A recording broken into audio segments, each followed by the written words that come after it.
There once was a man named Gold Roger who was king of the pirates. He had fame, power, and wealth beyond your wildest dreams. Before they hung him from the gallows, these were the final words he said. Our perspective is yours for the taking, but you'll have to join us first. We left everything we debated at the Yonkō Table. Ever since, pirates from all over the world set sail for the Grand Line, searching for the Yonkō Table, the table that will make their dreams come true. Yo, folks, welcome to tonight's episode of the one and only Yonkō Table. Yes, the Yonkō Table is back, baby. Happy holidays, happy Valentine's Day, happy Super Bowl Sunday. But we're not here to talk about Super Bowl Sunday nor Valentine's Day. We're here to talk about what really mattered on Sunday night, and that was the newest episode of HBO's hit series Euphoria. I am your host tonight. That is GrandMasterHoop you're hearing, but I'm not alone ever in these ventures. Let's see who's here aboard today to talk about Euphoria. All right, folks. So yes, we're here. Euphoria, episode 6, coming off of the heels of the rock bottom that was episode 5 and the tour de force that is Run Roo Run. And this is the aftermath. This is what happens next. This is kind of the immediate response from her family. And this episode also served to give us, what do you call it? A check-in with the other characters. With that said, I think some series don't always have to have these episodes that have to, leave their mark on the season. I think it's good to slow down here and there. And I think that's what they gave us with this episode. But with that said, it was not without its moments. Opening scene, that Jolly Rancher. Before we even talk about that opening scene, I just got to say, I was hoping to get a Maddie versus Cassie showdown. Okay. I know we want to go chronologically, but all of the hype, everything all over Twitter was leading to it. Even Zendaya, she sent the ... after that image. That ... is all I need to know that it wasn't going to happen. Look, they subverted your expectations. Because we didn't need a fight. What does the fight give us as a viewer? It just gives us, you just want to watch these two best friends just claw at each other. Well, yeah, I feel like that would be more cathartic than whatever Maddie's planning. But ultimately, then it would just be the equivalent of Clegane Bowl. And no one wanted Clegane Bowl. Everyone wanted Bowl. Okay. Yeah, what a reference. But it's when, what do you call it? It's at the end of Game of Thrones, they brought the Hound back. The Hound versus the Mountain. So he can fight the Mountain, even though he had 2 really good endings in both the show and in the books, even though it hasn't been confirmed that that's him or not in the books yet. But it made sense more thematically to the story.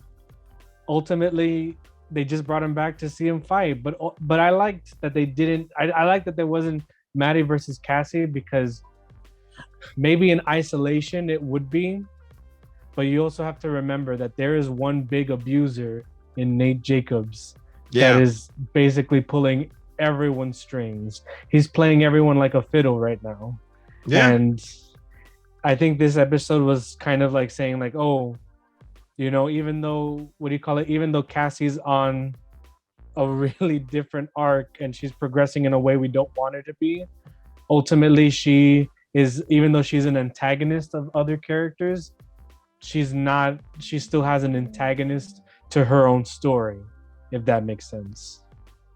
Yeah, I guess. I still just wanted some clapping action. I wanted some fight. I wanted the claws. I wanted to see the rumble in the jungle. I wanted to see it happen, But it's okay. I guess they have a different idea of what's to happen. I saw a little sneak peek of what she looks like in the next episode. I'm like, oh, Cassie girl, what you doing, baby?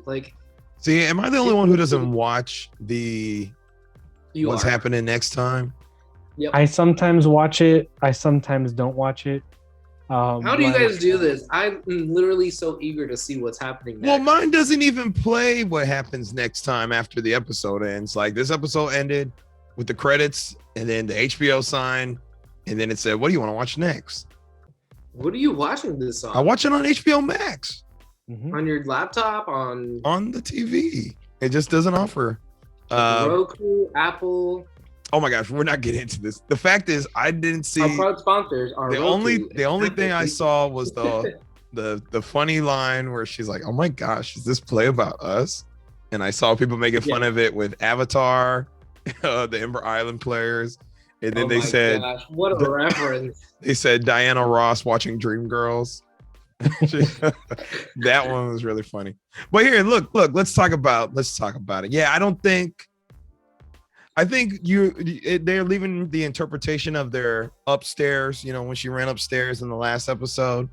You are supposed to interpret how that went down, which at this point, I imagine if Cassie made it to her bedroom door before. Shut the fucking door. Right. And then. Dun, dun, dun, dun. Yes. But, goodness gracious. I mean, I don't know what to feel for Cassie right now. I really don't have a lot of sympathy towards her. She was going crazy that entire episode. Like she just was. But the thing is it's good in a way because like it reminds us like these are high schoolers, like I was getting so like taken back because of like the real world Rue episode that like it kind of reminds me like, oh shoot, that's right. Like these are kids, like for Cassie to be feeling what she's feeling and for her to be like, they weren't even together, they weren't boyfriend and girlfriend. It is a terrible justification she's trying to make out of this whole thing because 100%. If it wasn't a problem, how come you never told Maddie in the first place? Because you knew it was a problem. You knew it would be problematic. You knew this going in. So it's hard, but then it's also hard. I get she's in high school, and we've been saying this too on these Euphoria episodes. They make mistakes. They think this is their peak, so they play it out as if it's their peak. But Cassie took some low blows, coming towards Rue, because her mom has a lot of sympathy for Rue. She's like, Rue's a good girl. She's had a hard life. What did y'all think about that line where she said, so her dad died, our dad left. I don't know which one's worse. That was a very cringe line for me. That made me really did not like Cassie. She's very delusional. I think I still like Cassie because ultimately I feel like what they need to do with her arc is that they need to tie it back in with how season 1 ended for her at the near the end, and then it can kind of be like, I really don't know who I am anymore because she's just letting herself make kind of these concessions with her character. Yeah. And ultimately, it started there. You know what I mean? I think the best way to bookend it is if it ends there because she was avoiding McKay. She was kind of not taking any interiority or any openness with McKay at the beginning of the season to ultimately just go down the rabbit hole of Nate Jacobs. So I really do. Yeah, go. I was gonna say how many people do you know though that are literally relationship fiends? As soon as they end one relationship, it's they don't even have time to breathe and they're on to the next one. Or if they do have that little bit of breathing time, all they can think about was their previous relationship and then forgiving the sins that are monstrously horrible from their I get the realism in this and I get how the mindset can work. And I'm not saying that I understand 100% on how a teenage girl mind works, but from my interactions with some of my friends growing up, some of my siblings and family members growing up, it was one of those things where it's man, do you ever get a chance to just be alone with yourself? Do you know who you are? And I think that's what it is that Cassie just really doesn't know who she is. And then for her to bring up again that duality of okay, Rue's dad died and ours left, it still leaves a hole in their heart, right? Like, we don't want to like lower Cassie's experience or like her how she was raised or anything, but to compare herself into like that situation, it kind of does like borderline like that delusional part, you know? But Yes. I don't know, like I feel bad for Cassie. I feel bad that like the mom was like, hide the knives, you know, you have to do it. I don't want to deal with it. And then she gets the wine opener and she tries something. It's like, oh my God. Well, it's interesting how she knew to hide the knives. But if you know your daughter's in that depressive state, you're just gonna let her run around the house. I thought, you know, you probably might go seek professional help. Yes. Yes. Let's look at any of the mental health institutions of this show. I think there's only been one instance where it's worked like just by like systemically worked, and that's like with that therapist and Jules. That was the only place that we can say that it worked. Everywhere else, the system has failed. And I think it even adds more to it that, what do you call it, with the end of this episode, when Rue's mom is on the phone and we get that ending shot and they basically tell her, no, we can't really accept you.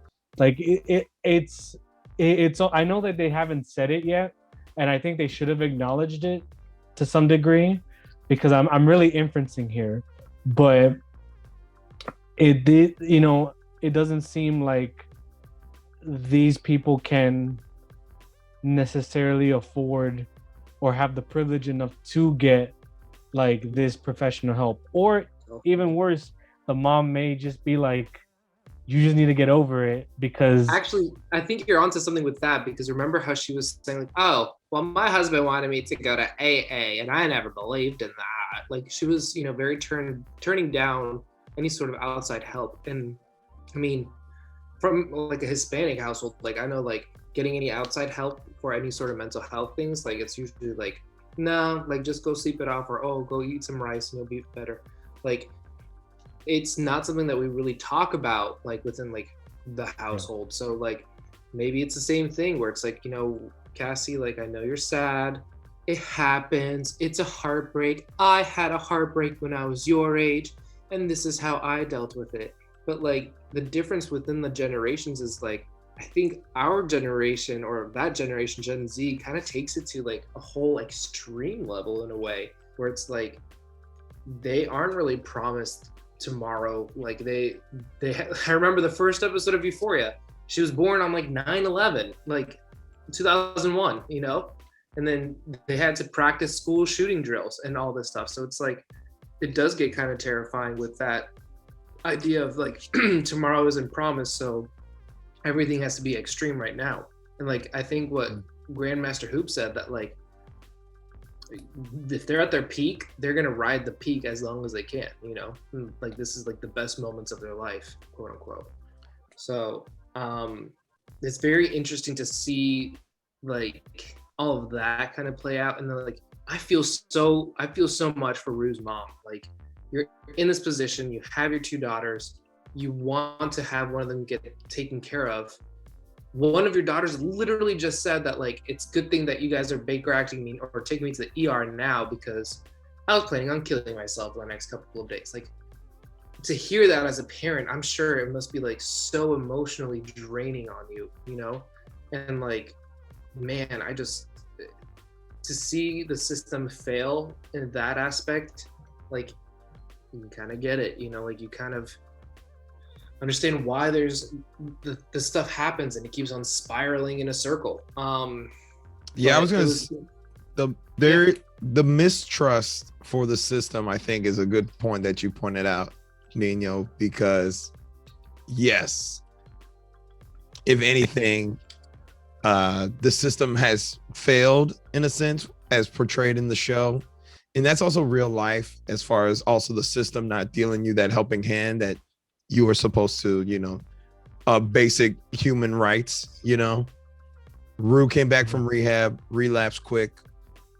So clearly they're not going to look at rehab as the same. They don't look at the ER as a valuable solution. And yeah, there's just a mistrust. And now here, yes, heartbreaking. That whole scene was really heartbreaking, just closing off on her voice begging because tomorrow isn't promised. And Rue has verbally stated how she wants to kill herself. And she's just very much worried that if another spiral happens, that is where it will probably lead. How can it get worse than this? I mean, they know how it can get worse with this, with Rue dead. So that was very sad to see. I'm not sure how it's going to play out next, because you see Rue doing better. You see Rue made up with Ali, but she still needs professional help. You know, Man, I'm glad she's making right. Forgiveness can go a long way. Right. Actually, forgiveness was a huge theme, you know, this episode. That whole back to the Jolly Rancher with Ali, you know, that was very symbolic. Like, she couldn't open the wrapper until she got that forgiveness from Ali. And damn it, I should have wrote down how he said it, but I imagine that as a Muslim Islamic quote that he was reciting as far as forgiveness goes. Yeah, it's just very nice to see, because he's been there. He knows he's said some things and he's hit rock bottom before. But I also really like that Ali looks at the bigger picture. He is over here helping Gia understand her feelings and what she's going through, because that is someone who is not getting attention right now. And as we've been saying, she has to deal with it, put up with it, and has to grow up and mature really quickly. And that seems, it's very unfair. But here now Ali is validating how she feels. Yeah, and I was gonna say, like, the first person that he asked about when he first met Rue was like, who found you when you overdosed? And she was like, my sister. And he's like, is she like 12 or 13 younger sister? And she's like, yeah. And he's like, cool. So are you prepared to live the rest of your life knowing that, like, she's never going to be able to trust people again? She may not even love people again. And so, like, he has like a heart out for Gia. Like, you know, he definitely feels for her. And I think in a way that's kind of coping for like things that happen with his own family, you know? Oh yeah. Easy parallel. But I also think that like Grandmaster said, Ali's looking at the big picture. Like, he's making Rue really answer the tough questions now so that it's not a surprise later. Ali is probably one of the best people in Rue's support system right now, because ultimately he has this experience that only he can give like knowledge about. And that's something when you are an addict, you have to ask yourself, and you have to come to terms with the fact, not feel guilty about, but really come to terms with the fact that you have harmed people in ways that are probably immeasurable to you, and that you probably will never be able to undo, but you just have to make do. And I think that insight is more precious than anything, because he really is like a rock in that household. Like, he's really helping Gia, he's helping the mom, he's helping, you know, Rue, and they all just seem to, like, even though he was asking very uncomfortable questions, they knew that they could trust him and they could be honest and open about it and ultimately get past certain things. Yeah, for sure. Because, and then when you really think about it too, this is like the sad part. These are probably conversations he was not having with his own family, you know, because he's estranged with at least one of his daughters. One of his daughters doesn't speak to him or lets him come visit on the holidays. So he's trying to stop.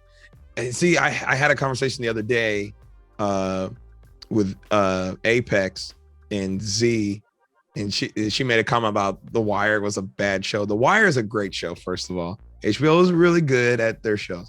The Wire does a good job at showing a generational systemic drug problem in Baltimore, you know, they don't necessarily hone in on the individual experience, but they show how it is secular.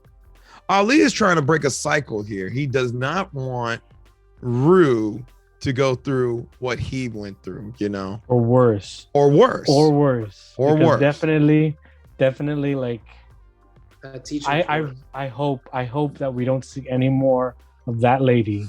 I really hope. I hope that, because I hope that Rue being underage, she'll be able to like run and or keep, you know, protected. You know what I mean? Mhm. And I hope that when she like becomes becomes of age, that she can just move out, because that's the only way that she's gonna survive.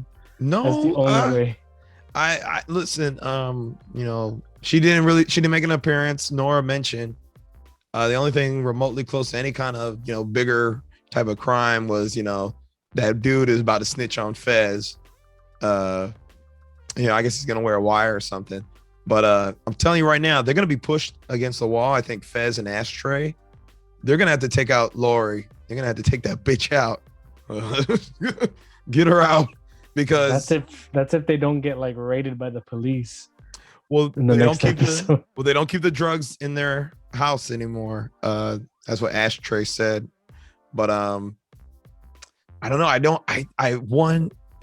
that teacher is crazy. I'm sure she'll be back to get this money or get Rue and be like, you owe me. And the only person who makes sense to come save the day would be someone in that world, which is Fez. But seeing how this show might play out, it is if you are tied to Rue somehow, you may get caught up in the middle of this. And that's going to be kind of like the shock if there are any repercussions that from a character who you didn't think would be involved. So we'll see. But speaking of crazy, on a lighter note though, how do we feel about Fez and Lexi? 2 thumbs up. I love my Fexi ship. Fexi supremacy. So freaking cute on the couch. Stand by me. Oh. Stand by me. Oh my goodness. I was playing Stand By Me like the next 2 days. Yeah, man. I don't know. Fez is just, again, he's a good person. After we talked last week, I was finally able to put it in blatant terms. He is a good person and a drug dealer, but he's trying to live both lives. You can't. And it's gonna bite him in the ass later. But he's a good person, and he's cultured. He has watched Stand By Me. That's a good film. That's a very good film. And then him singing Alexi. I was gonna say, it's back to him and his grandma watching it, you know? Yes. And he's like, should we watch it? And then he grabbed her hand. I know, it was so sweet. It was very sweet. I'm very happy that they have so much chemistry on screen. Yes. I really do think that it's ultimately gonna get in, like, his lives are gonna get in the way of any happiness. Yep. But ultimately, like, it was just a bad hand he was dealt. You know what I mean? Like, I really does show that, like, sometimes, like, it doesn't matter how good of a person you are. If you're in a situation that you can't control, you're stuck sometimes. And that really sucks. Well, that's the thing. A lot of these characters are in their predicaments due to circumstance, you know. Fez didn't necessarily choose his grandma. His grandma saved him from an abusive parentship, you know. Yeah. So that still was outside of his control. You know what I mean? Right. Yeah. Exactly. And if you're gonna, you know, we can't sit here and say one was better than the other, because it's ultimately, I guess his grandma was who he's trying to be. Am I really gonna reference The Godfather when it comes to crime? But I guess I am. It really is that he is trying to live in his grandma's shadow, like his parents' shadow. like in The Godfather, but ultimately he's not his grandma.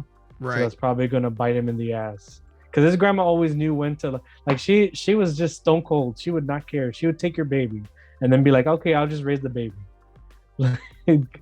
But Fez is not like that. Even though he has the kindness, he has the general sense of like, oh, you know, this is right and this is wrong, and I'll keep forgiving you and I'll keep putting my neck out for you.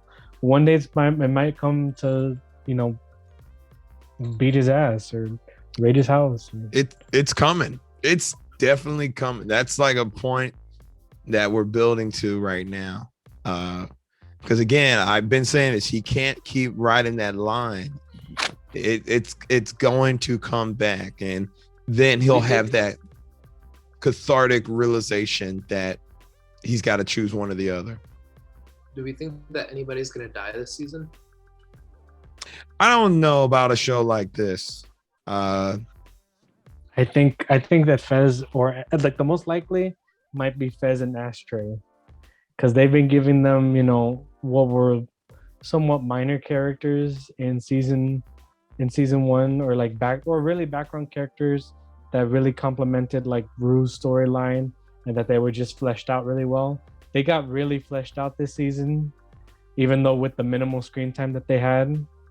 But do you think that's on purpose, or because some of the other main characters didn't really want to go where the story was taking them, like Kat and MK, and there's a lot of I think maybe Fez's storyline was probably one of the first storylines that got like planned out for season 2, like just because it's his backstory is the thing that opens season 2. Right. So, and we get like even in episode 1, it was his actions. Like he was very much the driving force, one of the driving forces of the first episode. Like he was the one that was like initiating like any movement for the season. He's the reason why Rue met this lady. He's the reason why Rue was able to get out of the party, or really get into more trouble at certain points. He was the reason why Nate got his ass beat. He was the reason why, you know, he went out of his way to talk to Lexi. So there's a lot of movement that happened, and now he's laying low. Oh, and he's also the reason why Faye is staying with him, because he said yes. You know, there's a lot of movement, and I don't know if that's gonna ultimately result in him just being axed from the show or not. It depends who gets him. If the police get him, then maybe he is alive for next season. If what's her name, Lori, gets him, he not seen tomorrow. A good storytelling puts someone uninvolved in any of the crime being the victim, and Fez will have to deal with those repercussions. So that's what I think. I don't know if somebody will die, but I know if you really want that character development for Fez, he's got to watch. You know, he's already seen Rue just being a drug addict. Yeah. He saw what it's done to Ashtray, because Ashtray went and killed Mouse. But now he's gonna see someone like maybe Lexi get, involved somehow, and maybe she gets hurt, and he's got to come to that realization. But I wonder if Lexi's gonna like air out any drama in her play when it comes to Fez. I don't know. We get into too much prediction territory, but the play will surely. I mean, we'll see come next episode. But real quick, I think I want to end this on the Jacobs family. But real quick, Kat. I don't know I don't really care for Kat anymore. Yeah, it's a thumbs down for me. I'm not sure what's really happening. They're really, really dirty. Yeah. I don't know if that's like the same Kat that we would have seen in season 1. Absolutely not. Like the way that she handled that whole situation of gaslighting him into breaking up, the way that he was taking is like, he was so confused because he knew exactly what was happening. And in a way, I feel like she just didn't want to be the bad guy in that, but like, I don't know. It was just so wrong. I think, I think that is definitely like in character for Kat, because remember she's known to make up scenarios and then ultimately try and pin it on somebody else, even though she has valid reason to, because of her, like, not valid reason, but her insecurities make it seem like coincidences are valid reasons. But ultimately, I think that scene needed more context. It needed a reaction from, or it needed like more breakdown from Kat. It needed more. The story needed to be a little bit more closer to her, and we didn't get that. We just got that random scene, and it was very out of place. Very. And it seemed we came from a moment of like, oh, like, you know, I kind of like Kat. Like, I can kind of empathize with her. I can see where she's coming from. Like, okay, she's kind of falling out of love in the situation. She's getting very boring. But then, like, the way that it was just delivered was just so cringe. It was like, Nino said it once with the regression of characters. We saw Kat really feel empowered in coming into her own in season 1. You know, albeit behind a mask and a computer screen, but you saw it transition into her daily life. You know, she didn't care what she was wearing. She was proud of how she looked. She was proud of what she was doing. She was making moves on senior dudes from years from before. But it also culminated in she understand that what she was doing wasn't necessarily out of how should I say, out of an effort to be her best version of herself, or to give herself the chance of like happiness. And then at the end of the season, she was like, I've been running away from this, you know, my insecurities have been blocking me from giving people chances of being close to me, right? And I think that should stop. And now she's completely regressed into like, oh, we're here, but I really don't care. And it's coming off as that she just doesn't give a fuck about Ethan, when she really did care about Ethan in her first season. Yes, it's out of left field. And I think it's also like, in a sense, like, all right, you have someone who's kind of like perfect on paper, did absolutely nothing wrong.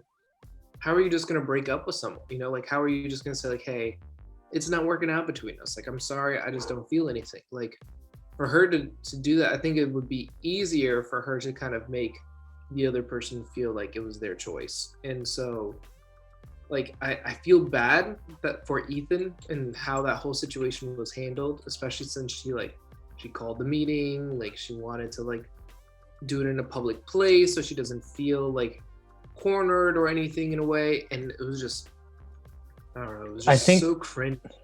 I think the idea of that scene could have really worked.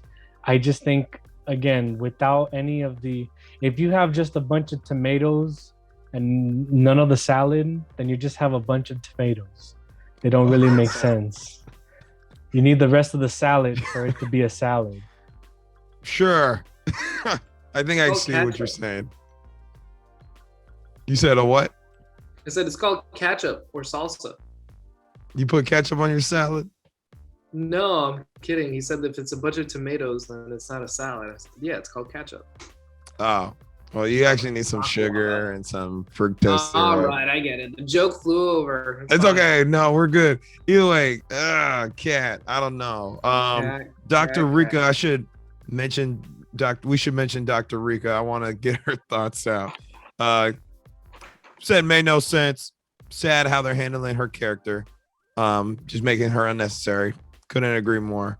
So yeah, that's a shot at the writers' room. I'd get it together, folks. If you're listening, writers. I don't think we're done with Kat though. I think that Ethan's gonna kind of come in and try to like figure out what's going to happen. I don't care. Like, I know that Ethan doesn't deserve that. Maybe that's the whole point. But ultimately, like, Ethan hasn't been treated like a character this whole season. Right, He's been treated as a shade, as an object that can do no wrong, feel no wrong, absolutely just do everything right, but also wrong. He's been treated as a force in Kat's way rather than a person. And it seems like this is somewhat intentional, but it's not being as effective as it could within the narrative. I feel like there needs to be more instances with Ethan and Kat, and kind of seeing that idea, you know, like really testing the limits of that idea of like, oh my God, Kat's not really treating Ethan like a person. Kat is being a little bit delusional, and then get some interiority with Ethan, and then we have a story. But right now it's kind of just Ethan's not Rue's friend. Kat is Rue's friend. You're very right, but what do you call it? A lot of things that Kat did off screen in season 1 didn't involve Rue. No, they didn't. Yeah. So this could very well. Kat could talk to Rue about it, you know. I mean, yes, but ultimately, I really do think that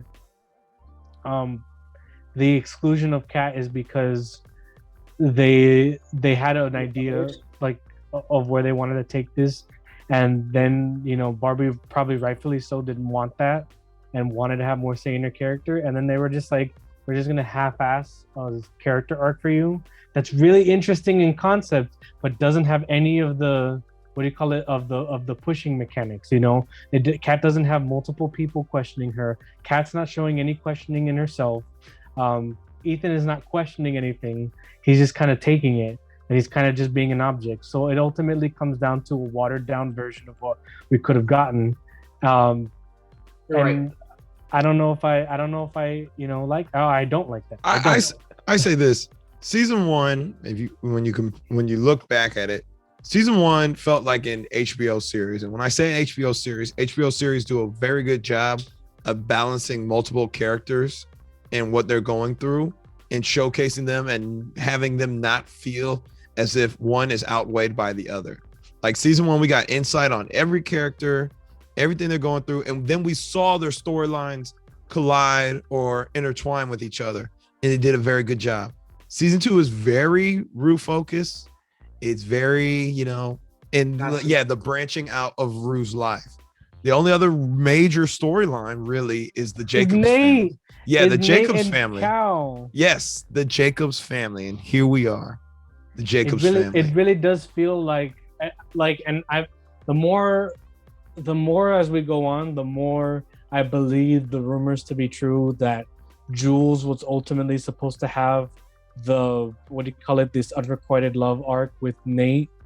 But, you know, Hunter probably was like, nope, I'm not doing that. Because ultimately HBO is giving them more control of the story.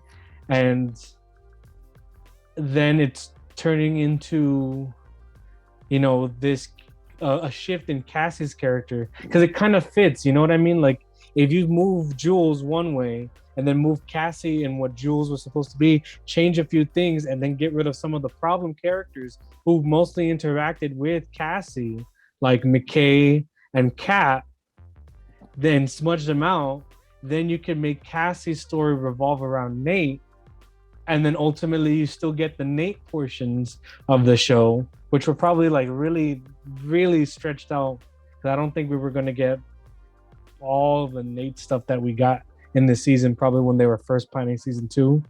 But now I don't it's think kind the of, whole Cal situation would have happened like that early on, you know? Yeah.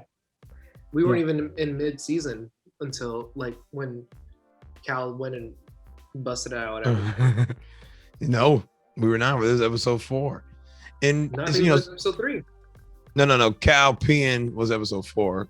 Okay. The backstory of Cal was episode 3. You're 3. Right. But goodness gracious, just thinking about Nate and his story. Now that you mention, as far as, you know, the blending and the smothering of other stories in favor of Nate, they really made no reference to the kind of internal conflict Nate has been having. That was presented in season 1 with this whole, you know, closeted feelings that he has for Jules and I guess men in general.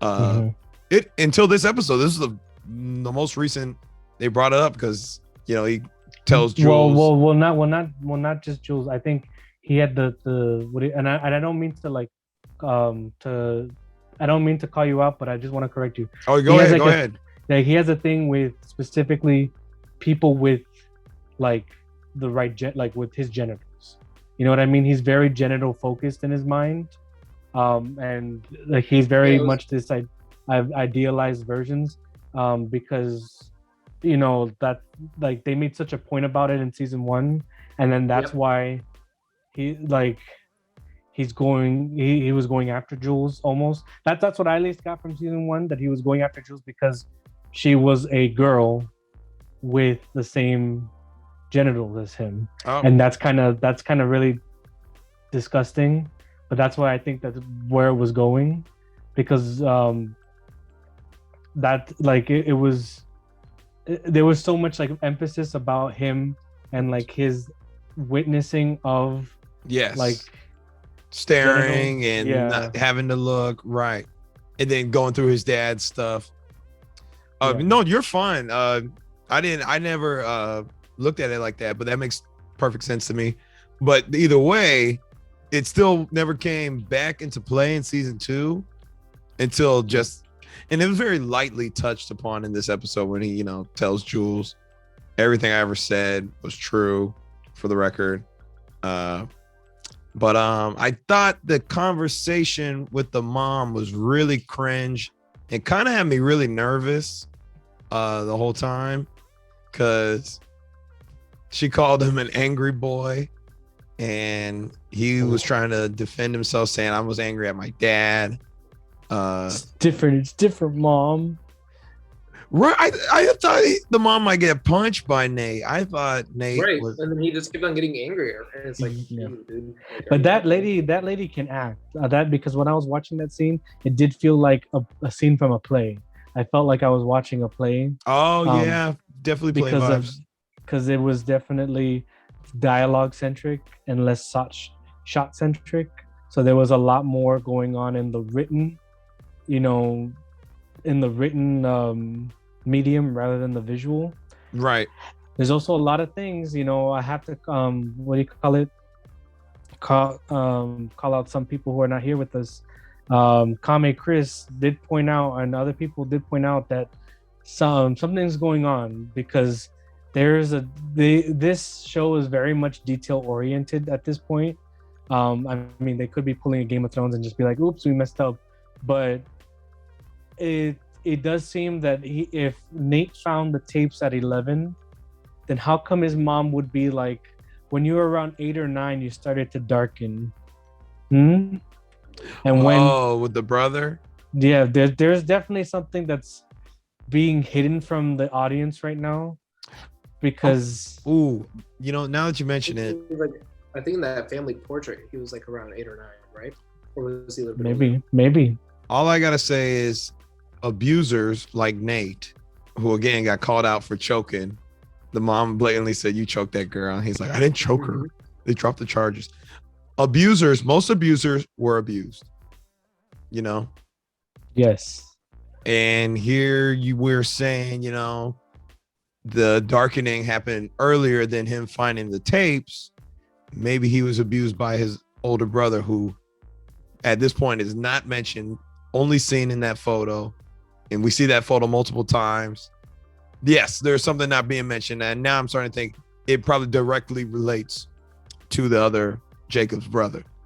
Yeah. The younger one? Because the older one, they said that he was they said he was an idiot, No, Nate's the youngest one. So there's another older brother. Yeah. No. Yes. Nate's not the youngest. Yeah, Nate's the youngest. Yes, he's the youngest.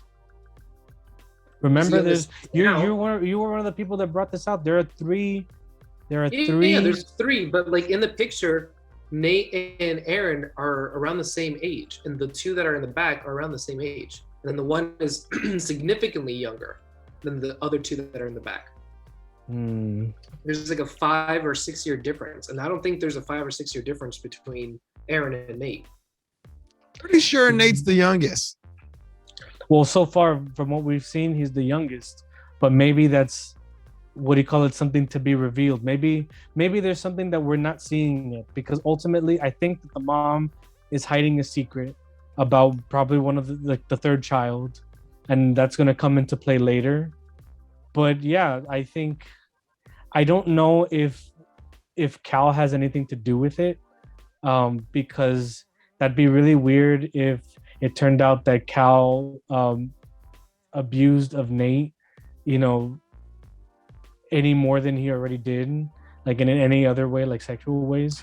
Well, that's the thing too. Now that you mentioned Nate is that, the middle child. I just looked up.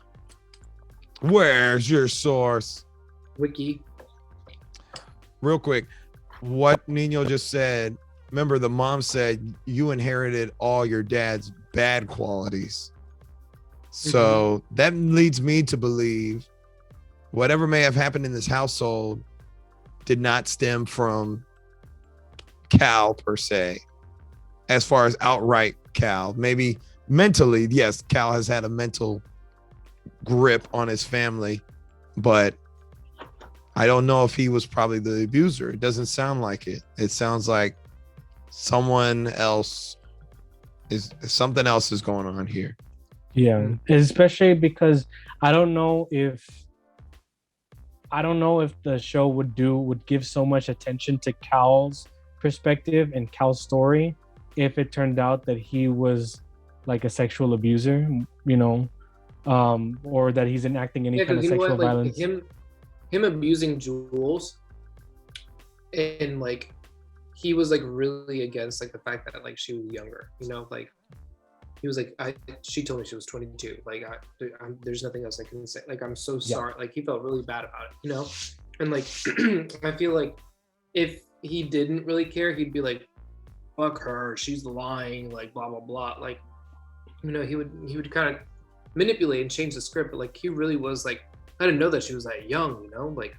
Well, it also shows in that carnival scene too, when he approached her, and he was like, hey, I mean, I thought he was about to go strangle her, but no, he was just kind of like, hey, please keep this to yourself, I don't want this to get out. And then Jules, being the good girl she is, like, I got your secret. I'm not vindictive like that. I'm not gonna purposely try to hurt you or blackmail you. And again, thin line, gray areas. She has all the power right now. That's my thing. Do y'all think Maddie didn't already make copies? I don't think so. I don't think they would have made, such a point to show, to show the disc so many times, and also I don't think they would have gone to that extent, and for Maddie to be like very traumatized if she knew she still had like an ace up her sleeve. Well, you'd be traumatized too. You'd be traumatized, yes, right? But they would I think they would be also like a moment right after that scene of her like, like being vindictive or being vengeful and like pulling out another copy. What I mean is like this. I think she was vengeful probably before that moment. She was talking to her babysitter friend and saying, she likes a good fight. That tells me she was she's been vengeful. We don't know how many days have passed, like a couple of days since the whole reveal of Cassie and Nate. I just imagine she might have already uploaded it and it just was waiting for the right time to drop it. Because when she was on the phone with Kat, that's kind of what she was alluding to, that she could blow up his whole life, But however, she just got scared straight, Maybe. Because Nate Jacobs is fucking nuts, That scene made me feel so uncomfortable. Well, especially when he's sitting there and you see him in the mirror, that was an excellent shot. I mean, many horror movies do that. Many horror movies do that shot, but Nick Jacobs is just a psycho, man. He's crazy. And in the dark, with the gun, waiting for her to come out. Oh. Watching her undress too, Yeah, he's not even taking any, like he really, I don't know if he has any true emotions right now, because like his dad just left, and even though Rue is an untrustworthy narrator, like she still said that like he felt amazing, and what we saw was that him feeling amazing that his dad left, because it means he won. And I'm like, that's if you take anything of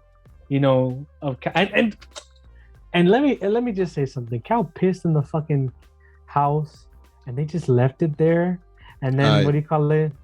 And people are moving into that house, like people that probably haven't showered in a couple days, like Cassie, who was just like in the bathtub but not showering. That house must smell musty. Must smell musty, dusty, and crusty. They're all drunks. They don't care, which is another sad thing. I don't know. She's just enabling. That scene though was like, I gotta go back to that scene because even though he made it very clear that he emptied the gun of all the bullets, just the fact that he was just pulling the trigger, like it's still terrifying, you know. Like I've never really been a huge fan of guns, and like even if there's a gun that I know for sure is completely empty, I still don't trust it, you know. Oh, I don't go near guns. I don't play with guns. Yeah, they're weapons. Yeah, right. And for Maddie to feel like as terrified as she was, like obviously she doesn't like Nate, but she doesn't want his brains all over her. Like it was such a harsh scene to watch. And it just shows how manipulative he is. Yes. And like, it's just so toxic. Also, what's gonna happen? I know people on Twitter that mentioned this with Maddie's story, but there was a camera in that closet, and I got the vibe from it, and I don't want it to believe it's true, but that lady is being a little too friendly with Maddie. Oh man, I thought so too. Yeah, I definitely thought that. I definitely was like, this girl might make a move on Maddie. I got that vibe, but I think it's like she saw that Maddie was trying on all her clothes, and like I think she's just trying to see if like she's stealing anything, and so she was like trying to be like, keep my enemies close type thing. Maybe. Well, I think she also I think she probably maybe sees some of herself in Maddie too. Like, you know, she was saying nobody thought I would settle down. You know, everybody thought I was like kind of this whore because I slept around with my best friend's boyfriends. And then you find someone like her husband who accepted her, and bam, now they have this life. But I just felt she was preying on Maddie a little bit. Yeah. You don't get drunk with a teenager in a pool. Right. I'm sorry. That's like, I know that like you allow her to go in the pool, but it's an intimate moment. You're sitting right next to her and you're having drinks with a teenager. I was like, this is crossing a little bit too many lines. I was like, something's going on, especially that they focused on the camera while Maddie was changing. Something was just not adding up. And then also, we don't know yet. In the previous episode too, she was like, Maddie, would you mind unzipping? I was just gonna say, she did say that too. But then also, Maddie is just very impressionable. You know, she went off on her mother, talking about how her mother sat up here and just took her drunk father's, you know, shit all these years. And, you know, that kind of at least puts in perspective the personal relationship she has with her mother, or lack of personal relationship. Maybe Maddie is so willing to go in the pool and get drunk with this girl because the lack of a motherly figure, you know, or just maybe just a really quality friend. That's what Maddie really needs right now. Her best friend. I think in a way, Maddie looks up to this lady. Like, wow, look at her. Look at her beautiful closet. All the things that she has. Maybe. Like, she has a kid. I think I will look good pregnant. Like, you know, she's starting to like visualize like what she kind of wants her life to be. And now here comes this cool mom that's like, hey, why don't you come have a drink with me in the pool? Like, it's like, oh, okay, cool. Like, I want to be you. Like, I think that's really what she idolizes her. Right. It's just when that idolization gets taken advantage of, is the problem. So I feel for Maddie though. I like Maddie. What if she works for the teacher? What do you call it? Wait, no, I hope not. I hope not. Oh, did you say works for the teacher? Yeah. No. I hope not. Money. No. I hope not. I hope not. But yeah, I hope not what too. Do you call it? I think Maddie has done some really questionable shit that has caused other people like harm in the past. And I think maybe she's one of the only characters that are progressing this season. You know what I mean? Like I keep seeing Maddie like keep trying to go forward, even though everything is telling her to go back. So that I appreciate that arc. I appreciate that we're getting a lot more time with her. I'm just very worried because she really doesn't have a support system either. Like no one does, because one of her best friends is delusional. The other best friend is delusional and is not her friend anymore. Rue, who she really holds in high regard, and she has never judged, for being an addict, is going through, withdrawal right now. Right. Her own shit. Yeah. Yeah. Jules is not really that close with Maddie. There's a lot of things that don't, Lexi's not really friends with everybody, but there's a lot of things like she's probably like, I don't know if she's gonna grow out of the people that she's around or if she's gonna ultimately regress. I hope not, because we just, out of everyone that regresses, I hope that someone at least moves forward. Yeah. But yeah, my fingers are crossed that Maddie keeps moving forward. I like how you said that. Yeah. But goodness gracious, gentlemen, I think that pretty much covers all major topics of this episode. Real quick, I want to make sure, because I know she's gonna listen. Dr. Rika pretty much agrees. Fuck Jake Jacobs. Jake Jacobs. Fuck Jake Jacobs. She says. Glad Jules got the tape back. The mother, Jacob's mother, questionable as far as her parenting goes. She likes the Fexi scene, mentioned Gia and how her feelings being acknowledged, which we covered too. And we mentioned Leslie ending the Leslie the heartbreaking phone call. Right. I think that covers pretty much the episode. We know we got the play next week. I didn't watch the thing. So what? The play is definitely next week, right? Yep. Yeah. Okay. Cool. We'll see what happens. Yeah, we'll see what happens. I mean, walks with Nate down the hallway. Nate's walking down the hallway doing what? He's gonna with Cassie. Boo! Cassie looks like Maddie. Boo! Yep. Boo! Whatever. Yeah, if Rock Bottom was for Rue in episode 5, I imagine this play is going to be like that scene in Mean Girls where she throws the burn book pages everywhere and everybody loses it. Mean Girls. Yeah, it's a good reference. It's pretty good. All right, thank you.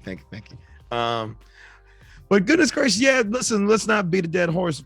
Euphoria slowed down this week. Got to see some other characters and what they've been up to. We also, of course, checked in on our girl Rue. Fuck Elliot. She didn't even dare showcase him, and that's okay. But hey, folks, we are glad y'all tune in to hear our thoughts on Euphoria. Catch us here again next week covering episode 7, which is the penultimate episode. So tune into that one and tune into our thoughts again. You can listen to us on all podcast formats, including Apple Podcasts and Spotify or wherever you want to listen. You can also catch us on all social media, including Instagram, Facebook, and Twitter. And then, of course, you can look at our lovely faces on YouTube if you ever do dare. So find us on the Yonkō Table YouTube channel, and bam, we're there for you. Listen, I'm GrandMasterHoop. That's Nino Desplezado. That's Darce. Take care, everybody. Adios.